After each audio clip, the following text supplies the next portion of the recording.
اللهم إنا نشهد بأنك أنت الله لا إله إلا أنت الواحد الأحد الفرد الصمد الذي لم يلد ولم يولد ولم يكن له كفوا أحد.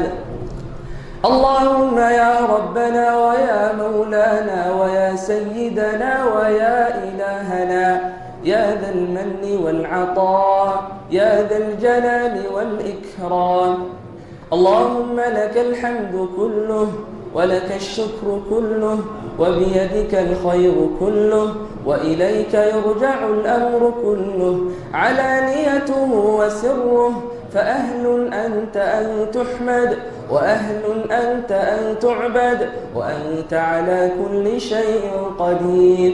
اللهم صل على محمد وعلى آل محمد كما صليت على إبراهيم وعلى آل إبراهيم إنك حميد مجيد. اللهم بارك على محمد وعلى آل محمد كما باركت على إبراهيم وعلى آل إبراهيم إنك حميد مجيد.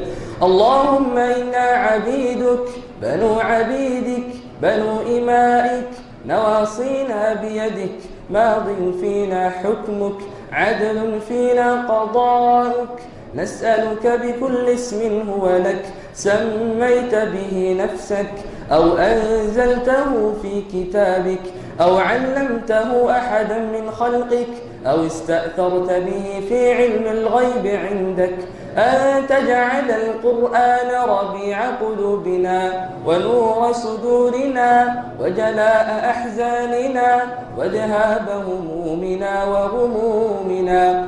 اللهم ارحمنا بالقرآن واجعله لنا إماما ونورا وهدى ورحمة.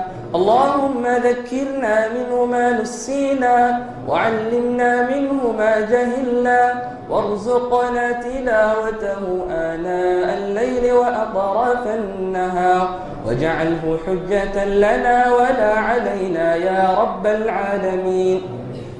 اللهم اقسم لنا من خشيتك ما تحول به بيننا وبين معاصيك ومن طاعتك ما تبلغنا به جنتك ومن اليقين ما تهون به علينا مصائب الدنيا ومتعنا اللهم بأسماعنا وأبصارنا وقواتنا أبدا ما أحييتنا واجعله الوارث منا واجعل ثأرنا على من ظلمنا وانصرنا على من عادانا ولا تجعل مصيبتنا في ديننا ولا تجعل الدنيا أكبر همنا ولا مبلغ علمنا ولا إلى النار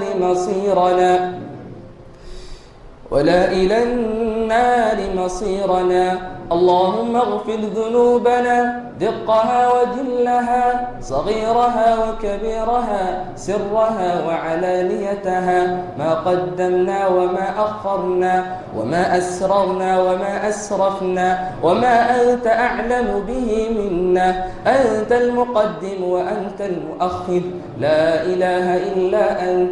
اللهم أعز الإسلام والمسلمين وأذل الشرك والمشركين ودمر أعداءك أعداء الدين يا رب العالمين.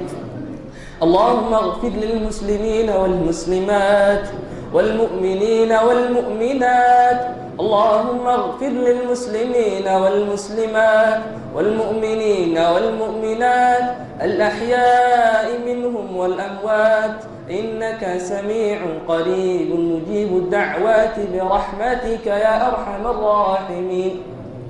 اللهم اجعل القرآن حجة لنا ولا علينا، اللهم اجعل القرآن حجة لنا ولا علينا، اللهم اجعلنا ممن يقيم حروفه وحدوده ولا تجعلنا ممن يقيم حروفه ولا تجعلنا ممن يقيم حروفه ويضيع حدوده.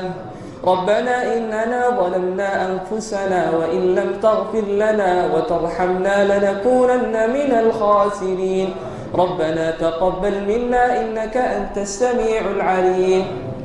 اللهم قلت في كتابك العزيز ادعوني أستجب لكم، ادعوني أستجب لكم. فهذا